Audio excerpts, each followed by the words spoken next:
Como a tecnologia me colocou e me mantém no mundo. Olá, sou Emílio Figueira me apresentando de forma digital e por meio da inteligência artificial, o que é mesmo a intenção deste vídeo. Hoje irei falar de dois pontos que são e serão cada vez mais fundamentais para a educação inclusiva e a inclusão de forma em geral, não só para pessoas com deficiência, mas para pessoas com dificuldade de comunicação em geral.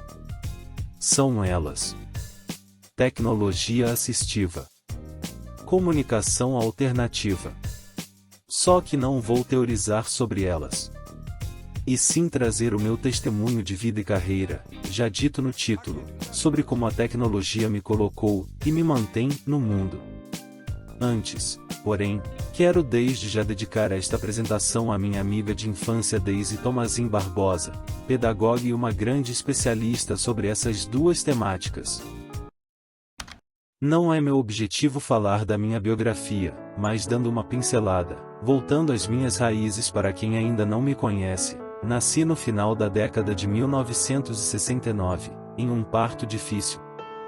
Motivo pelo qual fiquei com paralisia cerebral, devido à asfixia. Para vocês terem uma ideia, fora desta apresentação digital, no mundo real, sou e falo assim.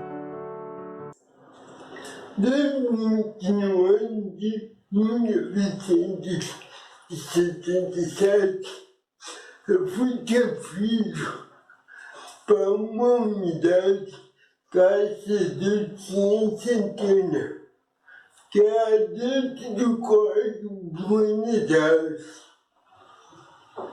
Só que essa unidade é separada por um muro e um portão com cadeado.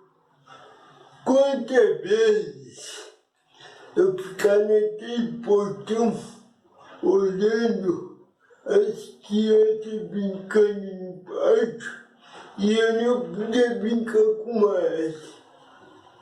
E quando tinha uma data comemorativa, esse portão é aberto.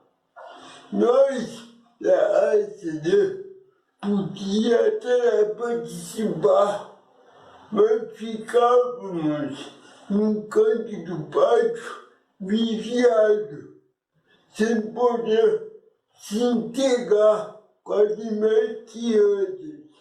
Foram mais de uma década de intensos tratamentos como paciente semi-interno na Associação de Assistência à Criança Deficiente, a AACD. Só que, desde pequeno, tive uma queda muito grande pelas artes. Já aos 5 anos, talvez por ter uma vida mais restrita dentro do apartamento aqui em São Paulo quando não estava na AACD, eu desenhava e escrevia muito. Claro que, pela acentuada falta de coordenação motora, minha letra e traços eram muito irregulares e ilegível. Máquina de escrever, minha primeira tecnologia. No início de 1981, veio a primeira grande virada em minha vida. Fui morar com meus avós em uma cidade do interior paulista chamada Guaraçaí, deixando anos de aluno semi-interno em uma instituição fechada e sendo incluído em uma escola regular. Com 11 anos de idade, aquele novo mundo de possibilidades, de pessoas, novos amigos, atiçava ainda mais a minha criatividade, vontade de criar, escrever.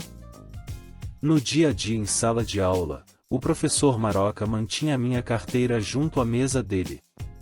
Sempre colava minhas folhas de atividades e provas com durex na carteira. E como o Maroca também era farmacêutico, conseguia ler a minha caligrafia com muita facilidade. Em algumas tardes, meu avô me levava à delegacia onde ele trabalhava. Lá tive meus primeiros contatos com máquinas de escrever, tentando datilografar com um só dedo. Cada vez mais aumentava o meu desejo de ter a minha máquina de escrever, o que era de mais moderno à época. Em setembro de 1983, ainda muito jovem, eu já estagiava no Jornal da Cidade e publicava meus primeiros textos, quando ganhei minha primeira máquina portátil. Aquilo foi um encanto. Ao mesmo tempo em que precisava desafiar minha coordenação motora, aprendendo a colocar e alinhar o papel no carro da máquina. Muitas vezes usando o papel carbono para fazer mais cópias. Com minha dificuldade motora, errava as teclas, tendo de retroceder para corrigir. Mesmo com essa dificuldade, aquilo intensificou minhas primeiras criações literárias, colaborações para pequenos jornais, escrita e troca de correspondências com muitas pessoas pelo país. Até que, em 1986, ao me formar em jornalismo técnico, ganhei minha primeira máquina de escrever profissional. Em abril de 1989, mudei-me para Bauru. À época, eu já era pesquisador e militante dos direitos das pessoas com deficiência no Brasil. Ao mesmo tempo em que escrevia meus primeiros livros sobre a temática, redigia muitos artigos, indo ao centro da cidade fazer xerox e os enviava às redações de jornais e revistas de todo o país. Muitos eram publicados. Esses envios tinham uma particularidade. Eu subscritava os envelopes à máquina, levava à agência dos Correios. Esperava semanas para receber respostas. Desse jeito, fui criando vínculo com outros pesquisadores, militantes sociais e tantas outras pessoas, trocando e recebendo muitos materiais que começavam a influenciar meus pensamentos e formação intelectual. Principalmente das três grandes influências de minha carreira, o antropólogo João Cinta Ribas e os assistentes sociais Otto Marques da Silva e Romeu Kazumi Sasaki, o qual foi meu mentor durante toda a minha carreira na inclusão. E assim, datilografando com um só dedo, mesmo com todos os meus erros de retrocessos, eu começava a me colocar no mundo com a tecnologia da época, a máquina de escrever.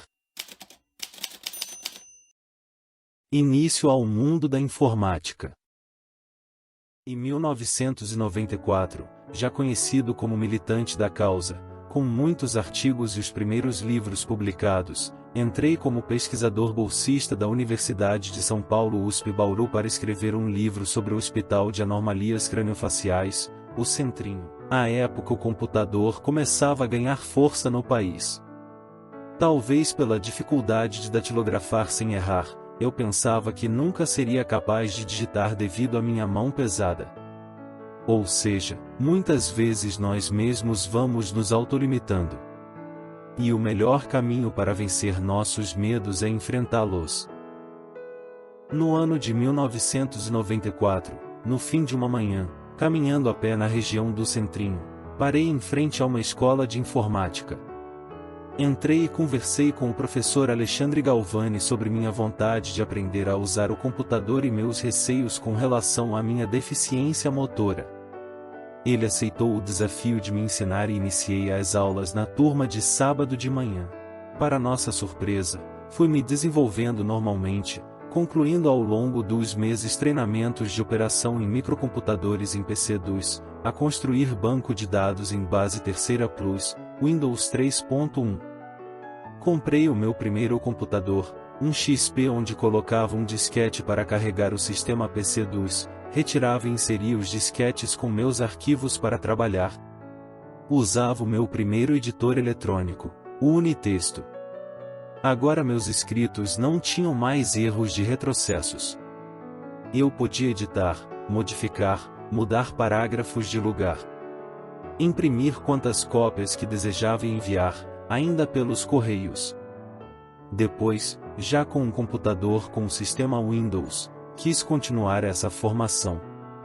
Estudei programação em Clipper 5.2 e desenvolvi meus primeiros programas voltados às questões das pessoas com deficiência. Isso nos anos 1990, principalmente com o apoio do computador, intensificou-se muito meus contatos, tanto no Brasil, quanto no exterior, muitas publicações em jornais e revistas. Desenvolvendo a minha carreira científica na USP, com o computador, escrevi 7 monografias e passei de 20 artigos científicos publicados. Com o surgimento da internet, minhas possibilidades de comunicação, via e-mails, mensagens de texto, ampliaram consideravelmente, assim como minhas pesquisas e distribuição de meus escritos que começavam a ganhar o mundo digital. Mais do que isto, fiz outros cursos na área de artes gráficas, diagramação em geral. Comecei a aprender a linguagem de programação HTML, criando já na década de 1990 sozinho, meus primeiros sites e blogs. Uma mesa e a tecnologia assistivas de muitos verbos. Como é comum em minha biografia, desde pequeno, sempre fui apaixonado em ficar trabalhando sozinho na mesa em um canto do meu quarto. E, por meio do computador e de tecnologias que vão se renovando, vou me aperfeiçoando e cada vez mais me colocando no mundo através de vários verbos. Estudar. Ou usando o computador, pude cursar 3 faculdades fazendo trabalhos, provas em salas de aulas, compensando a minha grande dificuldade de caligrafia.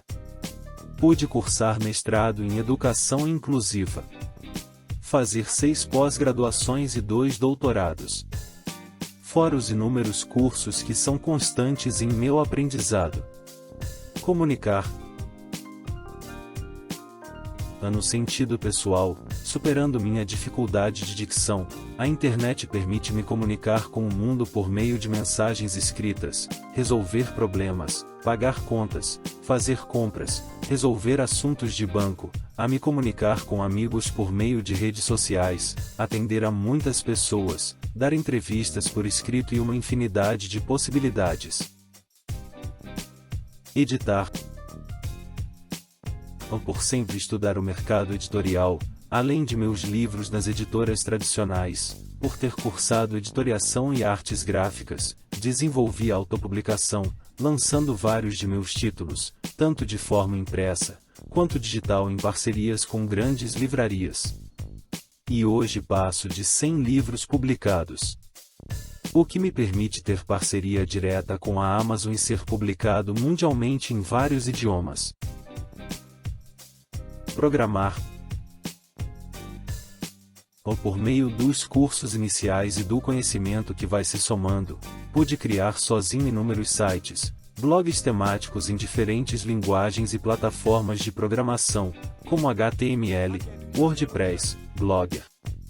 Exemplo foi um curso gratuito que montei aqui do meu quarto em São Paulo, ensinando a professores o que era educação inclusiva, que teve mais de 30 mil participantes do Brasil e exterior, sendo sua grande maioria da região Norte e Nordeste. Em 2017, esse curso foi premiado pelo Memorial da Inclusão do Governo do Estado de São Paulo. Palestrar. Em 2009, fui convidado para fazer uma palestra na cidade de Pesqueira, em Pernambuco. Foi quando eu tive pela primeira vez a ideia de montar um vídeo com a minha biografia para não cansar muito falando. E uma nova tecnologia entraria em meu radar. Passei a estudar programas de edição de vídeos. Comecei a produzir de forma audiovisual os conteúdos que levavam em minhas palestras pelo país. Acreditava que muito mais importante do que as pessoas tentarem compreender minha pronúncia, era elas assimilarem o conteúdo da mensagem. Também, durante o isolamento da pandemia de Covid, aprendi e fiz inúmeras palestras online, como por exemplo, no 4º Congresso Mundial de Educação, outubro de 2023.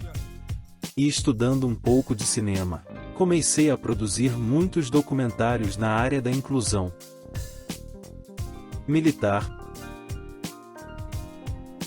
Somado a tudo isto, desenvolvi nos últimos 40 anos minha militância pelas questões das pessoas com deficiência, minha carreira científica com mais de 100 artigos científicos, minha carreira jornalística com mais de 500 textos publicados na imprensa, grande parte voltadas às questões humanitárias em geral. Trajetória essa que foi carinhosamente retratada no documentário Digitando com um Dedo do diretor Rubens Castro. Atual situação e a inteligência artificial. Falando um pouco de mim na atualidade, desde novembro de 2021, comecei a ter a diminuição de mobilidade significativa nas pernas, maior dificuldade de pronúncia e até de digitar várias horas por dia como antigamente. O que eu sempre soube que esse momento iria chegar e aceito com naturalidade e serenidade. São consequências da minha própria deficiência e mais de 50 anos de desgaste dos movimentos involuntários. Ainda mais pela vida bem ativa e produtiva que tive até aqui, graças ao bom Deus. Quase não saio mais de casa por sentir muita canseira no corpo, principalmente em atividades externas. Sigo tranquilo em minha mesa de trabalho, ainda cheio de ideias, criações, planos de escritas. E pelo meu estado atual, preciso mais uma vez me reinventar, superar, adaptar-me à minha nova realidade para seguir em frente. Só que nesse contexto, no início de 2023, a inteligência artificial começou a ganhar forças no mundo. E como um entusiasta, comecei a estudá-la, praticar, criar artes animadas. Meu nome é Emílio Figueira e sou escritor há 40 anos.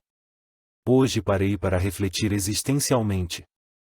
Daqui a 10 anos me imagino 10 anos mais velho. Ora, pois. Sou o Emílio Figueira renascentista. Precursor de tantos Emílios geniais que povoaram a história da humanidade nas ciências, nas artes, nas letras e principalmente, na cara de pau. Hey, Emilio Figueira, your instant avatar is ready. Feel free to create videos with it. Also click the feedback button to share what you think. Hope Narrações, you enjoy. vídeos, ilustrações de meus textos infantis para o YouTube Kids, enfim.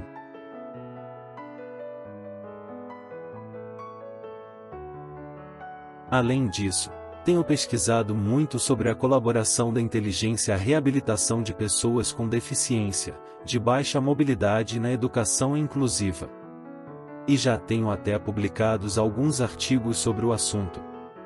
Neste momento que começo a focar mais em minha literatura e arte, vejo na inteligência artificial muitas possibilidades para praticar arte digital, na produção gráfica melhorada de meus livros. E mais do que isto, com minha pronúncia mais comprometida, a inteligência artificial surge também como uma nova comunicação alternativa para me comunicar com meu público. Inclusive, é possível criar meu próprio avatar com voz melhorada. Olá, seja bem-vindo ao meu Instagram. Sou o Emílio Figueira, versão 2024.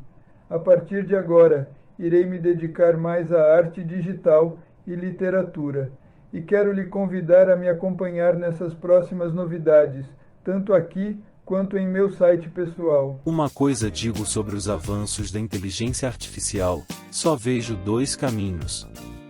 Se alguém é contra, fica reproduzindo esses discursos prontos, a inteligência artificial continuará se desenvolvendo do mesmo jeito, não tem volta. Ou podemos estudá-la, conhecer melhor e usar a nosso favor como eu tenho feito.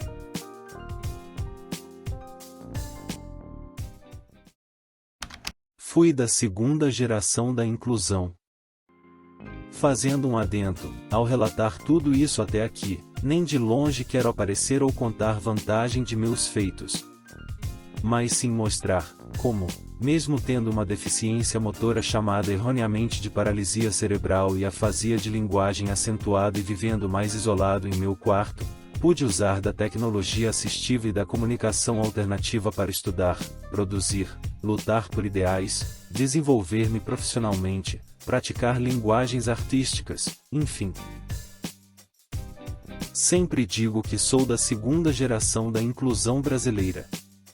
Aos pioneiros coube plantarem as raízes, sementes, mostrar a existência e as necessidades das pessoas com deficiência à sociedade. A minha geração e a mim especificamente coube pesquisar, construir e disseminar o conceito inclusivo por muitos artigos, reportagens, livros, palestras, vídeos e tantos encontros pelo país que ficaram em memória. Atualmente estamos vivendo o que considero a terceira geração da inclusão. E como tenho dito, eu sinto que eu fiz a minha parte. Agora é com vocês.